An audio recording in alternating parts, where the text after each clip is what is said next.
Hey everybody, this is John Knight. Hopefully this video is going to get you before we do the training tomorrow. And we're going to talk about the skill set to get through higher education. Ever since the registration has opened up, I've been getting loads of emails saying, hey John, well done on escaping university and becoming a graduate.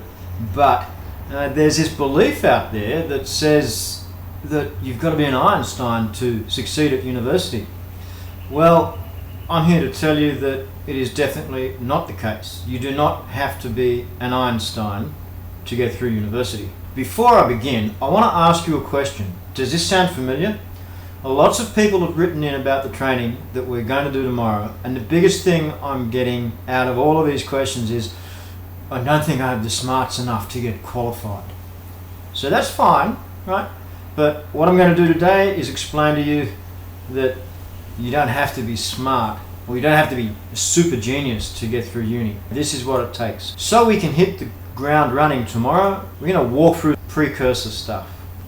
Before we do that, there's something I want to let you know. If you're having this issue about thinking you have to be a super genius to get through uni, I used to think exactly the same thing, but let me share this with you. You don't. As a matter of fact, my IQ results have been smack bang in the middle of the row, smack bang in the middle of the bell curve. There have been a couple of points either side over the years, depending on how well I've known the content of the IQ test. But let's face it, IQ is only one very specific measure of intelligence, and it's not necessarily an indicator that you will get through university. And fair enough, you're probably wandering around campus thinking everyone's pointing at you, screaming, imposter, you don't belong here, you're not smart enough. Well, let me just share this little part of my life with you and give you some context of how, although you might feel that way, you have no grounds to feel that way. Let's use my experience with statistics, right? A unit of statistics, fairly common in most science, most business degrees nowadays. The last time I sat a statistics exam, I scored 96% for the semester's worth of work, having scored in the lower 30 percentile range in all previous attempts, and there were quite a few attempts at getting through statistics for me over the years. Well, this gets better. The young gentleman sitting beside me in class had actually topped the state the year before we sat this course. Topped the state of Western Australia for high school mathematics only the year before. In fact, probably 4 months beforehand. And he was doing the work in lectures and in tutorials as mental mathematics before I could even start scratching it out on a pencil or typing it into Excel. And he was getting the right answers as mental maths. And I was thinking, well, what hope have I got? Let me give you the punchline first, and then I'll tell you the joke. He failed the unit and had to do the same subject next year, whereas I was 1% off a distinction. And you're sitting there thinking, well, that's fine, John, that's you, but what about me? Stay with me. This is why I'm telling you the story. Here's the joke. All I did to get 1% less than a distinction was I turned up for every single lecture, tutorial, laboratory, workshop. I did every single set exercise and more, where I literally saw him in class 4 times in a semester. I was 1 degree from being psychotically paranoid about failing, and subsequently I dedicated my life to not failing that unit. I have no doubt that the person I'm talking about had significantly higher IQ and significantly higher mathematical abilities and indeed mathematical knowledge. Now, I almost failed high school maths in the lowest grade of maths that was on offer. But that's another story, and we'll address that about examination prep later. What I want to show you is that if you are a little fearful of the content and of the workload, then the secret of fixing this is not to study your favorite subjects the most. In fact, study the content you like the most the least. Let me tell you again, study the subjects you like the most the least.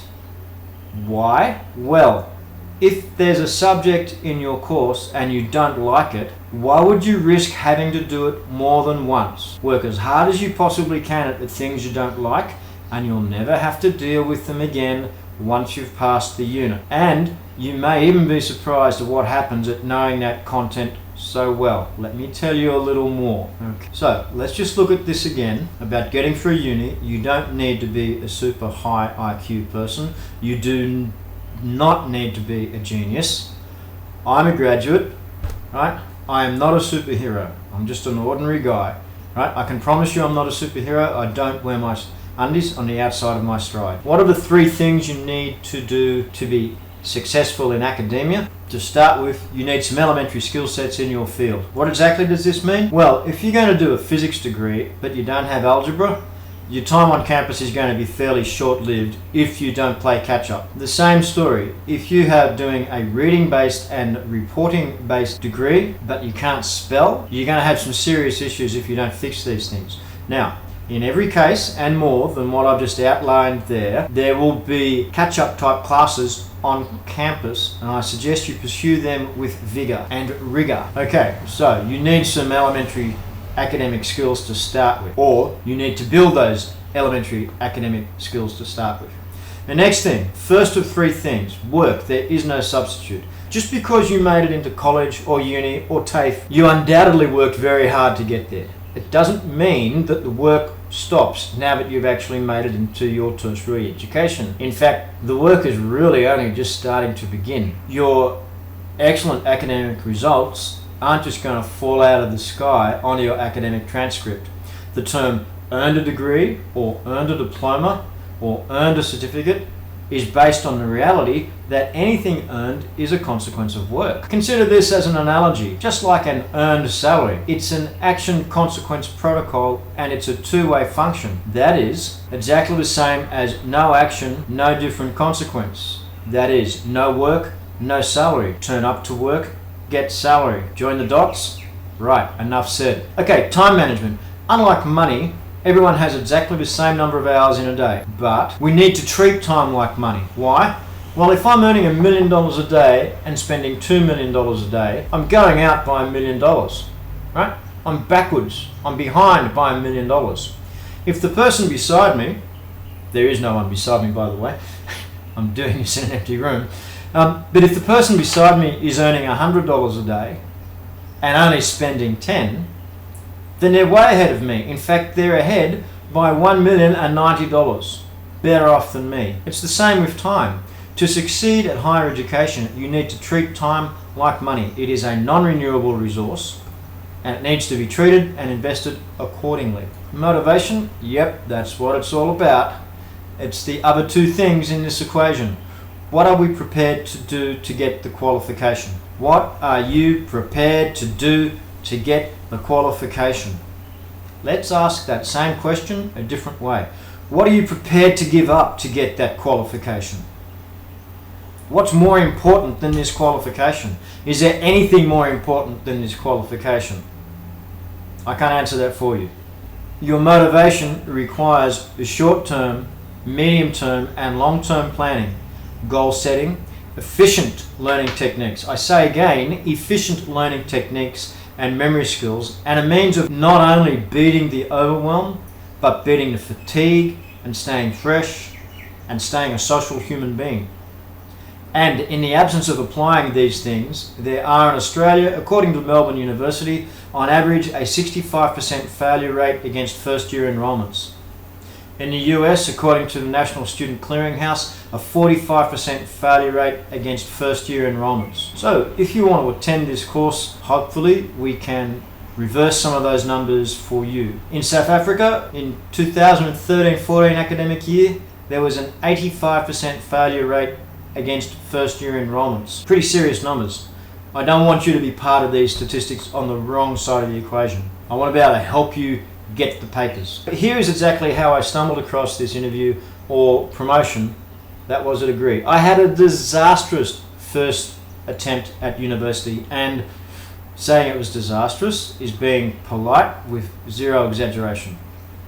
After I went out and got a job and worked for a few years, I suddenly found myself not only better skilled than my bosses, and that some of my newer bosses were not only younger than me, they had less talent, less skill, didn't know as much as what I did, and yet they had authority over me in the workplace because they had a degree and I didn't. They were getting more pay for an easier job with less work simply because they had a degree and I didn't. And I can tell you there is nothing so painful as the combination of training your own boss, seeing them take the kudos for your work and imagination and work, and getting less pay than them and doing more work because someone else has a piece of paper.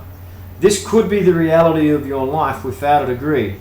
So I suggest you avoid this and do whatever it takes to get that piece of paper, to offer your knowledge and your skills and your energies to the workplace and get paid appropriately. Now you know the secret of getting a degree. Turn up, we'll have a chat, and we'll talk about these three things and how you can actually apply them and make it work for you. There's quite a few other sub-components of each of these three things, but I don't want to bog you down with the nitty-gritty right now. Hey, I enjoyed making this video for you. I hope you've enjoyed watching it as much as I have enjoyed making it. Please turn up early. We're currently overbooked. If you're 15 minutes early, you're guaranteed to get a seat, and we'll kick off on time. I look forward to seeing you in the webinar tomorrow. This has been John Knight from the University Skills Academy, and I'll see you in 24 hours.